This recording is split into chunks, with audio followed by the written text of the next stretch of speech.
রহিম Daudkandi online স্কুলে শিক্ষার্থী বন্ধুরা তোমাদেরকে স্বাগতম। আমি মোহাম্মদ আলমগীর হোসেন, সহকারী শিক্ষক গণিত, গরিপুর বিলকিস মোশাররফ বালিকা উচ্চ বিদ্যালয়। শিক্ষার্থী বন্ধুরা, নিশ্চয়ই তোমরা সকলে ঘরে আছো। আমি তোমাদের নবম ও দশম শ্রেণীর অধ্যায় 13 এর দ্বারা নিয়ে আলোচনা করব। শিক্ষার্থী বন্ধুরা, তোমরা জানো দ্বারা দুইটা অংশ, সমান্তর দ্বারা, গুণোত্তর দ্বারা। আমি দুইটা অংশের দুইটা উদাহরণের মাধ্যমে তোমাদের দ্বারাটা নিয়ে আলোচনা করব। প্রথম দ্বারা হচ্ছে 2 + 4 + 6 + 8। শিক্ষার্থী বন্ধুরা, তোমরা খুব ভালো করে খেয়াল করো। 4 থেকে 2 মাইনাস করলে 2, 6 থেকে 8 মাইনাস করলে 2, 8 থেকে 6 মাইনাস করলে 2। অর্থাৎ যে কোনো পদ থেকে তার পূর্ববর্তী পদ বিয়োগ করলে বিয়োগফল যদি একই হয় সেটাই হচ্ছে সমান্তর দ্বারা। আর প্রথম পদকে প্রথম পদ, যাকে আমরা এ দ্বারা প্রকাশ করি, আর এই যে আমার বিয়োগফলটা সেটা হচ্ছে সমান্তর দ্বারার সাধারণ অন্তর। অর্থাৎ যে কোনো পদ থেকে তার আগেরটা বিয়োগ করলে যে ফলাফলটা সেটাই সাধারণ অন্তর। আমি দ্বিতীয় পদ থেকে প্রথম পদ বিয়োগ করেছি, পাইছি 2, এটা হচ্ছে সাধারণ অন্তর। আর সমান্তর দ্বারার nতম পদের সূত্র a + n - 1 × d। সমষ্টি বা যোগফলের সূত্র n/2 whole into 2a + n - 1 × d। আর এখানে শিক্ষার্থী বন্ধুরা, এ এবং ডি দ্বারা কি বোঝায় আমি আগেই বলেছি। এখন এম দিয়ে বোঝাচ্ছে পদ সংখ্যা। যেমন আমার এখানে 1, 2, 3, 4, আমার 4টি পদ আছে। এখন দেখো শিক্ষার্থী বন্ধুরা, আমরা গুণোত্তর দ্বারা বোঝানোর জন্য আরেকটা উদাহরণ দিয়েছি। 3 + 9 + 27 + 81 প্লাস। তো শিক্ষার্থী বন্ধুরা, এটা সমান্তর দ্বারার মতন প্রথম পদকে আমরা এ দ্বারা প্রকাশ করব, যা 3। আর এখানে 9কে 3 দ্বারা ভাগ দিলে 3, 27কে 9 দ্বারা ভাগ দিলে 3, 81কে 27 দ্বারা ভাগ দিলে 3।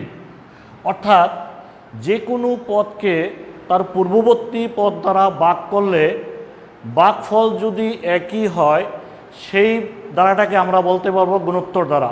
অর্থাৎ এখানে গুণ আকারে বৃদ্ধি পেয়েছে। যেমন 3, 3-এর সাথে 3 গুণ করলে 9, আবার 9-এর সাথে 3 গুণ করলে 27, 27-এর সাথে 3 গুণ করলে 81। এভাবে গুণ আকারে বৃদ্ধি পেয়েছে। আর এখানে ভাগফলটাকে বা গুণ আকারে যেটা বৃদ্ধি পেয়েছে সেটাকে বলা হয় সাধারণ অনুপাত, যাকে আমরা r দ্বারা প্রকাশ করি। গুণোত্তর দ্বারার nতম পদের সূত্র a × r⁻n - 1। শিক্ষার্থী বন্ধুরা, এখানে তোমরা খেয়াল করো, আমি গুণোত্তর দ্বারার দুইটা সূত্র লিখেছি। দুইটা সূত্রের মধ্যে প্রথম সূত্র, দ্বিতীয় সূত্র। প্রথম সূত্র বা সূত্র দুইটা আর এর মানের উপর ডিপেন্ড করে। অর্থাৎ আর এর মানটা যদি 1-এর চেয়ে বড় হয় এই সূত্র, আর এর মানটা যদি 1-এর চেয়ে ছোট হয় তাহলে এই সূত্র।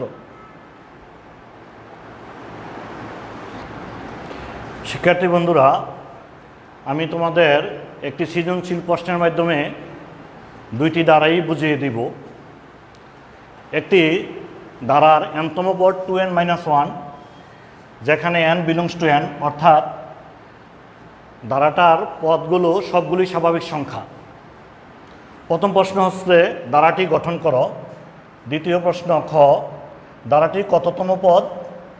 169।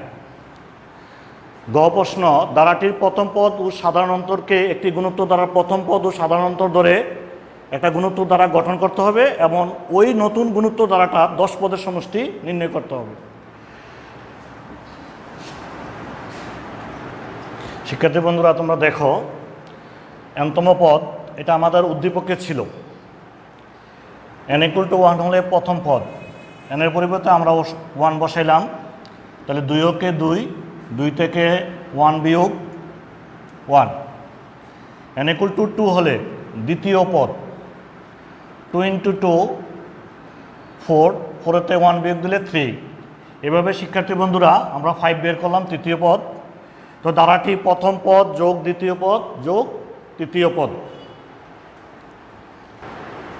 আমরা কয়ে সমান্তরাল ধারাটা পেয়েছি 1 + 3 + 5, যার প্রথম পদ a = 1, সাধারণ অন্তর d = 3 - 1, অর্থাৎ দ্বিতীয় পদ থেকে প্রথম পদ বিয়োগ 2। আর তোমাদের একটা কথা বলি, n তম পদ আর শেষ পদ একই কথা, শেষ পদটাকে n তম পদ বলা হয়। তো ধরি n তম পদ 169, অর্থাৎ এটা আমাদের প্রশ্নে ছিল। তাহলে n তম পদের সূত্র a + n - 1 × d = a এর মান হচ্ছে 1, n - 1, d এর মান হচ্ছে 2, n 1, এই 2 দ্বারা n কেও গুণ বোঝাচ্ছে, আবার 2 কেও গুণ বোঝাচ্ছে। 2n - 2 কে 2, 2n প্লাস প্লাসে মাইনাসে মাইনাস, 2 থেকে 1 বিয়োগ করলে 1, 2n আর -1কে আমরা পক্ষান্তর করছি, এই জন্য কী হয়েছে +1, 2n। 169 সাথে 1 যোগ করেছি 170, n = 170/2, এখানে কাটাটি করলে 85। এখানে কততম পদ 169 বলতে বুঝাইছে n এর মান, অর্থাৎ 85তম পদ 169। আমাদের প্রশ্নে ছিল যে প্রথম পদকে প্রথম পদ, সাধারণ অন্তরকে সাধারণ অনুপাত ধরে একটা গুণোত্তর দ্বারা গঠন করার জন্য। তাহলে আমাদের প্রথম পদ হবে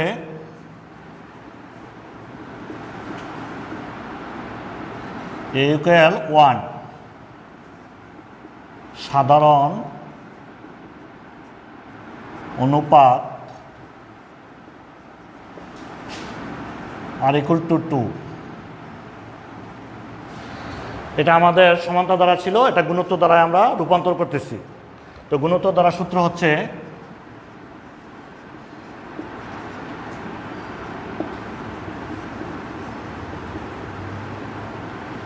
a +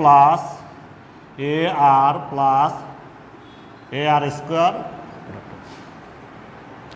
এর মান হচ্ছে আমার 1, 1 × 2, 1 × 2²।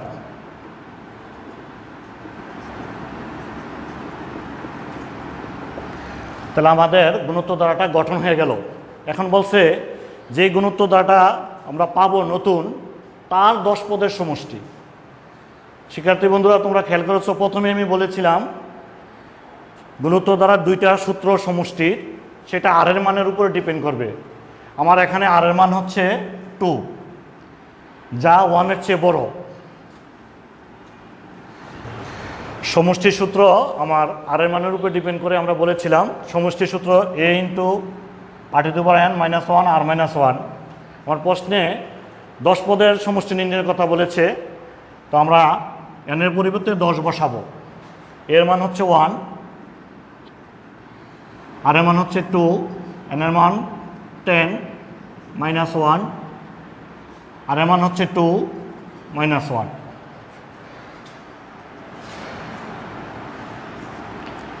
তো 2⁻10 এর হচ্ছে 1024 - 1, আর নিচে থাকে 1। 1024 থেকে 1 বিয়োগ করলে 1023, এই হচ্ছে আমার আনসার। তো শিক্ষার্থী বন্ধুরা তোমাদেরকে ধন্যবাদ। তোমরা সবাই ঘরে থাকবে, ভালো থাকবে, তোমাদের সুস্বাস্থ্য কামনা করে আমি এখানে আমার ক্লাস শেষ করছি। আল্লাহ হাফেজ।